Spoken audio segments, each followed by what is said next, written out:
Comme pour l'élection du président américain, le choix du candidat de chaque parti se fait par scrutin indirect. Ce sont donc les délégués et les super-délégués qui vont désigner celui qui représentera leur parti à l'élection présidentielle.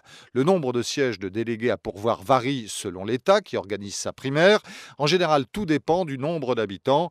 Ils sont désignés généralement pour leur soutien à un candidat précis. Ces représentants élus lors des primaires dans chaque État seront présents à la convention nationale des deux partis en juillet, du 18 au 21 à Cleveland pour les Républicains et du 25 au 28 à Philadelphie pour le Parti démocrate.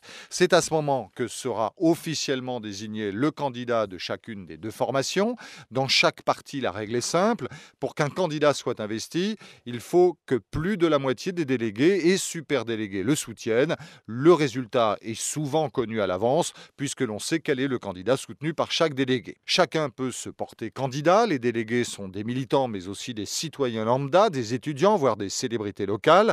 Côté républicain, on en dénombre 2472. Pour les démocrates, ils sont presque le double, avec 4046 délégués. Mais il faut aussi compter avec les superdélégués. Comme le superdélégué est chargé de voter durant la Convention nationale, sauf que ce superdélégué n'est pas élu par les électeurs. Pour avoir ce statut, il suffit d'être membre du parti en tant qu'élu ou ancien élu. Les superdélégués sont libres d'apporter leur soutien à n'importe quel candidat. En cas de bataille serrée, leur vote peut faire la différence. Côté démocrate, ils sont 712 au total, ce qui représente un quart de la majorité absolue. Ils sont généralement fidèles à la discipline du parti. Côté républicain, il n'y a quasiment pas de super délégués. Certains cadres du parti ont simplement le droit de siéger à la Convention nationale sans avoir été désignés.